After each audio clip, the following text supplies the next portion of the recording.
El Señor esté con ustedes. Y con tu espíritu. Evangelio de nuestro Señor Jesucristo según San Mateo. Gloria a ti, Señor. Jesús salió de la casa y se sentó a orillas del mar. Una gran multitud se reunió junto a él, de manera que debió subir a una barca y sentarse en ella, mientras la multitud permanecía en la costa. Entonces él les habló extensamente por medio de parábolas. Les decía: el sembrador salió a sembrar. Al esparcir las semillas, algunas cayeron al borde del camino y los pájaros la comieron. Otras cayeron en terreno pedregoso, donde no había mucha tierra, y brotaron enseguida, porque la tierra era poco profunda. Pero cuando salió el sol, se quemaron y por falta de raíz se secaron. Otras cayeron entre espinas, y éstas al crecer las ahogaron. Otras cayeron en tierra buena y dieron fruto, unas 100, otras 60, otras 30. El que tenga oídos, que oiga. Palabra del Señor. Gloria a ti, Señor Jesús.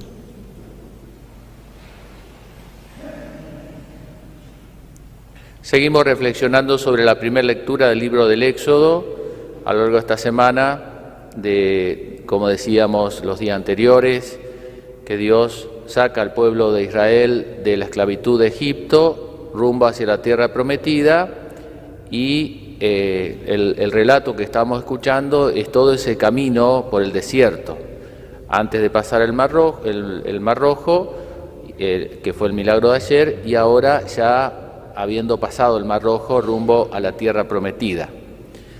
Y decíamos que este itinerario del pueblo de Israel es símbolo de nuestro camino, de nuestra vida cristiana, de la vida de la Iglesia, de la vida del mundo, en la cual vamos pasando de la esclavitud del pecado a la libertad de los hijos de Dios, de la esclavitud de las cosas de este mundo, de los desórdenes, del pecado, a la vida de la gracia o a la vida eterna, ¿cierto? De la corrupción de nuestro cuerpo, de nuestra carne, de nuestra mortalidad, que de algún modo tiene esclavizado, a la vida eterna, ¿no?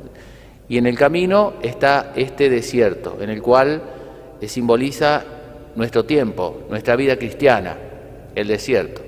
Allí también decíamos que se da lo que se da en este pueblo de Israel, esa tentación de volver para atrás, ¿no es cierto? De por un lado no experimentar plenamente todavía la alegría de la salvación, la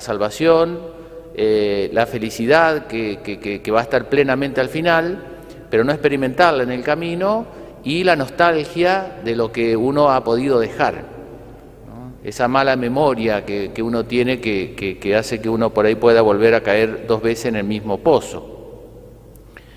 Entonces simboliza muy bien. Hoy tenemos esta queja del pueblo y este consuelo que le da Dios, este alimento que le da Dios, que es el maná, ¿no? En este camino.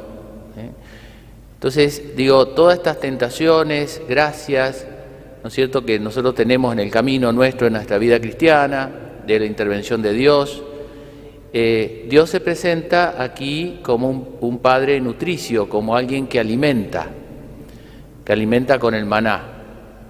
Si nosotros sabemos ver bien, vamos a ver la mano de Dios en el desierto, ¿no? De muchas maneras diferentes, aunque no obre ningún prodigio.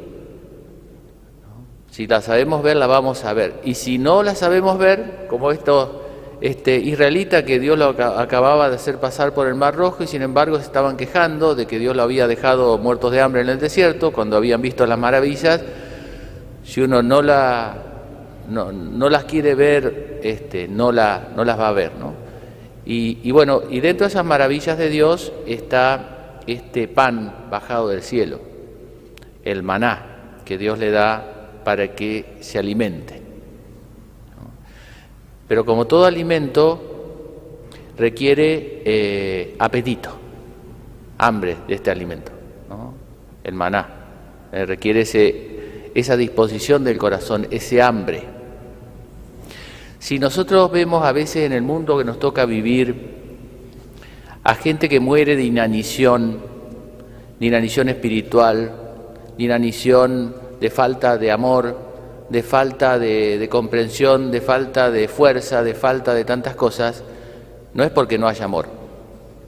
Nos falta amor en el mundo que nos toca vivir, nos falta gracia de Dios, nos falta Dios, falta hambre de Dios. Eso es lo que falta. Alimento hay de sobra, por decir alimento. Alimento hay de sobra.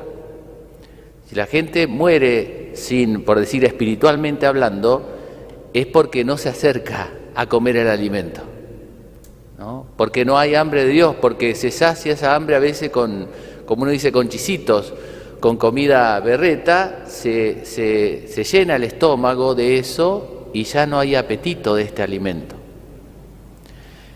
Y acá está el gran desafío de la vida cristiana. A ver si me logro hacer entender, ¿no? ¿Por qué se nos hace arduo a veces la vida cristiana en este desierto? Porque a veces nos pueden pesar tanto las renuncias que tenemos que hacer, o el morir a nosotros mismos, o el aferrarnos más a Dios, porque en el fondo no descubrimos del todo el sabor de ese alimento. Porque si bien la vida eterna está más allá, como la tierra prometida estaba, todavía no habían llegado los israelitas, como nosotros, sin embargo uno ya puede empezar a pregustar de esa vida eterna. Dicho de otra manera, si a veces nos cuesta rezar, es porque no descubrimos el sabor de la oración.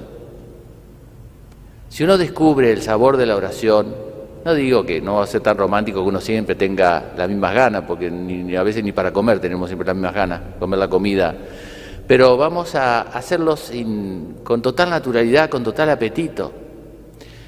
Uno a veces se encuentra frente a esto cuando tiene a un joven que está metido en el mundo, que está full, con todos sus sentidos en ese consumir ya, como a ese joven que está empalagado, que tiene el paladar empalagado de lo dulce, ¿cómo le doy a saborear un buen vino?